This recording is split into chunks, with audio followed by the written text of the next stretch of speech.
Quand une lueur pâle à l'orient se lève, quand la porte du jour, vague et pareille au rêve, commence à s'entr'ouvrir et blanchit à l'horizon, comme l'espoir blanchit le seuil d'une prison, se réveiller c'est bien, et travailler c'est juste. Quand le matin à Dieu chante son hymne auguste, le travail, saint tribut, dû par l'homme mortel, est la strophe sacrée au pied du sombre autel. Le soc murmure un psaume, et c'est un chant sublime, qui, dès l'aurore, au fond des forêts, sur l'abîme, au bruit de la cognée, au choc des avirons, sort des durs matelots et des noirs bûcherons. Mais au milieu des nuits s'éveiller, quel mystère!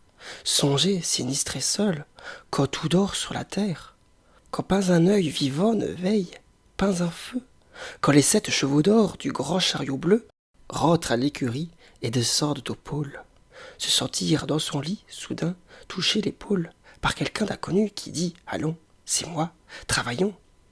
La chair gronde et demande « Pourquoi ?» Je dors, je suis très lasse de la course dernière, ma paupière est encore du sommeil prisonnière. Maître mystérieux, grâce, que me veux-tu?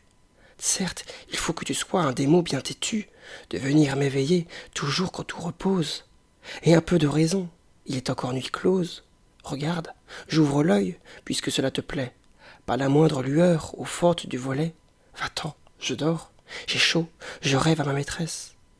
Il faisait flotter sur moi sa longue tresse, d'où pleuvaient sur mon front des astres et des fleurs. Va-t'en, tu reviendras demain, au jour, ailleurs. Je te tourne le dos, je n'en veux pas, décampe. Ne pose pas ton doigt de braise sur ma tempe. La biche illusion me mangeait dans le creux de la main. Tu l'as fait enfuir. J'étais heureux. Je ronflais comme un bœuf. Laisse-moi, c'est stupide.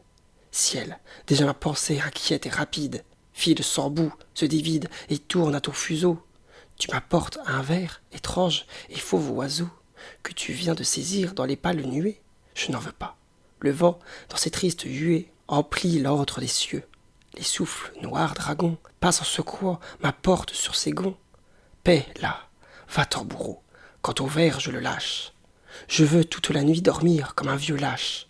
Voyons, ménage un peu ton pauvre compagnon. Je suis lasse, je suis mort, laisse-moi dormir. Non. Est-ce que je dors, moi? Dit l'idée implacable. Penseur, subis ta loi, forçat, tire ton câble. Quoi? Cette bête a goût au vil foin du sommeil? L'Orient est pour moi toujours clair et vermeil. Que m'importe le corps, qu'il marche, souffre et meurt. Horrible esclave, allons, travaille, c'est mon heure. Et l'ange étreint Jacob, et l'âme tient le corps. Nul moyen de lutter, et tout revient alors. Le drame commencé dans l'ébauche frissonne. Ruy Blas, Marion, Job, Silva, son corps qui sonne, ou le roman pleurant avec des yeux humains, ou l'aude qui s'enfonce aux 2 profonds chemins. Dans l'azur près d'Horace et dans l'ombre avec Dante, il faut dans ses labeurs rentrer la tête ardente. Dans ces grands horizons subitement rouverts, il faut de strophe en strophe, il faut de vers en vers, s'en aller devant soi, pensif, ivre de l'ombre. Il faut, rêveur nocturne, en proie à l'esprit sombre, gravir le dur sentier de l'inspiration, poursuivre la lointaine et blanche vision, traverser, effaré, les clairières désertes, le champ plein de tombeaux, les eaux, les herbes vertes, et franchir la forêt, le torrent, le hallier, noir cheval galopant sous le noir cavalier.